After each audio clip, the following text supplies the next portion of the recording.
Loss பண்ணுறவங்க, அதுக்கப்புறம் diabetes இருக்கிறவங்க கண்டிப்பாக இந்த ரெசிபியை மிஸ் பண்ணாமல் பாருங்கள். ஏன்னா அரிசியே இல்லாமல் இன்றைக்கி ஒரு சூப்பராக ஒரு தோசை ரொம்ப வெயிட் லாஸ் பண்ணுறவங்களுக்கு ரொம்ப ரொம்ப யூஸ்ஃபுல்லாக இருக்கும். அதுவும் கிறிஸ்பியாக சூப்பராக இருக்கும்.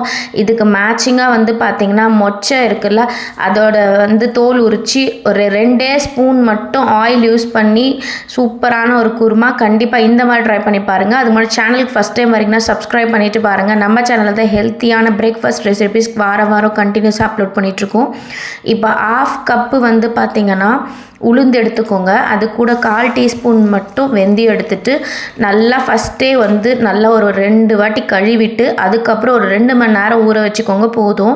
இப்போ 2 மணி நேரம் கழித்து நல்லா உளுந்து ஊறினதுக்கப்புறம் ஒரு மிக்ஸி ஜாரில் போட்டுட்டு கொஞ்சம் கொஞ்சமாக தண்ணி ஊற்றி நல்லா ஃப்ளஃபியாக, அதாவது நம்ம வடைக்கு எப்படி அரைப்போமோ அந்த மாதிரி பொதன்னு அரைச்சி எடுத்துன்னு வந்துடுங்க. இப்போ நல்லா ஊறினதுக்கப்புறம் அடித்து எடுத்துன்னு வந்தாச்சு. அதாவது கிரைண்ட் பண்ணி வந்ததுக்கப்புறம் இந்த மாவு பாருங்கள் நல்லா ஃப்ளஃபியான கன்சிஸ்டன்சியில் இருக்குது. இந்த மாவு கூட நம்ம வந்து அரிசியை ஆட் பண்ணாமல் 1 கப்பு வந்து கோதுமை மாவு ஆட் பண்ணிக்கோங்க. இப்போது எந்த கப்பில் மெஷர் பண்ணுறீங்களோ அதே கப்பில் 1 கப்பு ராகி மாவு மெஷர் பண்ணி எடுத்துக்கோங்க. இதில் நம்ம அரிசியை ஆட் பண்ண போகிறதில்ல. இந்த உளுந்து கூட ராகி மாவும் அதுக்கப்புறம் கோதுமை மாவு 1/2 டீஸ்பூன் வந்து பார்த்திங்கன்னா கல்லுப்பு, இது எல்லாத்தையும் போட்டுட்டு நல்லா மிக்ஸ் பண்ணிக்கோங்க. கட்டி இல்லாத மாதிரி ஃபஸ்ட்டு மிக்ஸ் பண்ணிவிட்டு அதுக்கப்புறமா தண்ணி ஊற்றி கொஞ்சம் கொஞ்சமாக கரைச்சி நம்ம தோசை மாவு பதத்துக்கு நல்லா கரைச்சி எடுத்துன்னு வந்துடுங்க. கரைச்சதுக்கப்புறம் இது வந்து ஓவர் நைட் ஊற வச்சுக்கோங்க. அப்படி உங்களுக்கு டைம் இல்லைனா ஜஸ்ட் 4 ஹவர்ஸ் மட்டும் ஊற வச்சாவே போதும். நான் இதை வந்து 7 மணிக்கு உளுத்தம்பருப்பு எடுத்துட்டு ஊற வச்சுட்டு 9 மணிக்கு நான் நைட்டு வந்து கிரைண்ட் பண்ணி எடுத்துக்கிட்டேன். அது கூட பார்த்திங்கன்னா 9 மணிக்கு வந்து இந்த கோதுமை மாவையும் வந்து ராகி மாவையும் நல்லா மிக்ஸ் பண்ணிவிட்டு ஒரு 10 மணிக்கு அப்படியே மிக்ஸ் பண்ணி கை வச்சு நல்லா கலக்கி புளிக்க வச்சாச்சு. காலையில் ஒரு ஓவர் நைட் ஒரு 7 மணிக்கு பார்த்தோன்னே சூப்பராக வந்து புளிச்சிருந்துச்சு மாவு. அந்த மாதிரி பார்த்துக்கு கட்டி இல்லாத மாதிரி நல்லா கரைச்சிக்கோங்க. எவ்வளோ கரைக்க முடியுமோ கொஞ்சம் கொஞ்சமாக தண்ணி ஊற்றுங்க. ரொம்ப தண்ணி ஊற்றிடாதீங்க, ஓவர் நைட்டில் ரொம்ப புளிச்சிரும். தண்ணி எவ்வளோ கம்மியாக ஆட் பண்ணுறோமோ அவ்வளோ வந்து புளிக்காமல் கொஞ்சம் நம்மளுக்கு வந்து மெயின்டைன் ஆகும். அப்படி உங்களுக்கு டைம் வந்து நைட்டெல்லாம் ஓவர் நைட் வந்து நமக்கு புளிக்கக்கூடாது அப்படின்னு நினச்சிங்கன்னா நீங்கள் வந்து ஜஸ்ட் 4 ஹவர்ஸ் மட்டும் நல்லா கலக்கிட்டு 4 மணி நேரம் மட்டும் வந்து நீங்கள் வந்து புளிக்க வச்சுக்கோங்க மாவை.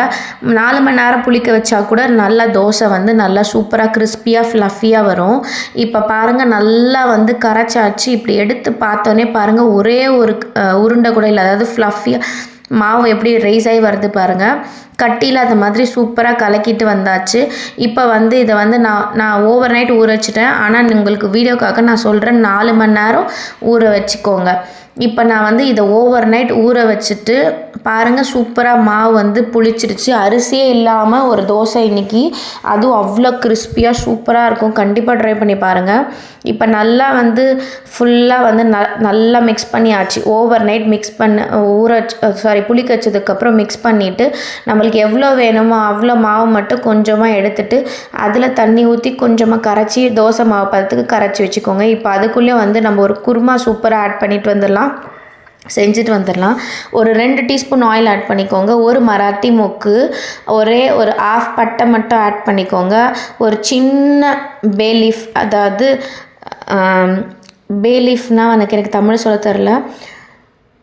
அது கூட பார்த்திங்கன்னா ஒரு 1/2 ஆனியன், ஒரு 2 பச்சை மிளகா, அதுக்கப்புறம் கொஞ்சமாக வந்து கருவேப்பிலை எல்லாத்தையும் ஆட் பண்ணிவிட்டு அது கூட பார்த்திங்கன்னா கொஞ்சமாக 1/2 டீஸ்பூன் மட்டும் கல்லுப்பு போட்டு நல்லா வதக்கிக்கோங்க. இதை கண்ணாடி பதத்தில், அதாவது பிங்க் கலரில் ஆனியன் வதங்கினதுக்கப்புறம் ஒரே 1 டீஸ்பூன் மட்டும் இஞ்சி பூண்டு விழுது ஆட் பண்ணிக்கிட்டேன். நான் என்ன பண்ணேன்னா எங்கள் வீட்டில் ஆனியன் நிறைய சாப்பிட மாட்டாங்கன்னு சொல்லிவிட்டு 1/2 ஆனியன் எடுத்துகிட்டு அது கூட இஞ்சி 1/4 இன்ச்சு பூண்டு கொஞ்சமாக ஆட் பண்ணி கிரைண்ட் பண்ணி அந்த பேஸ்ட்டு தான் 1 டீஸ்பூன் ஆட் பண்ணேன். அதுக்கப்புறம் ஒரு டொமேட்டோ ஆட் பண்ணிக்கோங்க. ஆட் பண்ணதுக்கப்புறம் பார்த்திங்கன்னா எங்கள் வீட்லேயே புதினா வந்து வளர்த்தோம். அந்த புதினா தான் இது. ஃப்ரெஷ்ஷாக ப்ரிப்பேர் பண்ணி ஒரு கை நிறைய ஆட் பண்ணிவிட்டு அதுக்கப்புறம் மொச்சை வந்து நான் ஓவர் நைட் ஊற வச்சு நல்லா பித்திக்கிட்டேன். அதாவது அந்த தோலெல்லாம் எடுத்துட்டு அதுக்கப்புறம் அந்த மொச்சையை ஆட் பண்ணியிருக்கேன் 1 கப்பு. அப்புறமா கிட்டத்தட்ட ஒரு 1/4 கிலோ கிட்ட இருக்கும், 200 to 250 கிராம்ஸ் இருக்கும். கேரட்டும் பீன்ஸும் நல்லா பொடியாக சாப் பண்ணி ஆட் பண்ணியிருக்கேன். எங்கள் வீட்டில் பொரியலாக ஆட் பண்ணால் அவ்வளோவா செலவாகாது. அதனால இந்த மாதிரி ஆட் பண்ணியாச்சு குருமா கூட. இப்போ பார்த்திங்கன்னா 1 டீஸ்பூன் மட்டும் வந்து வீட்டில் அரைச்ச மிளகாய் தூள் ஆட் பண்ணியிருக்கேன். அதுக்கப்புறமா காரம் பத்தாதனால ஒரு 1/2 டீஸ்பூன் ஆட் பண்ணிக்கிட்டேன். 1/2 டீஸ்பூன் கரம் மசாலா.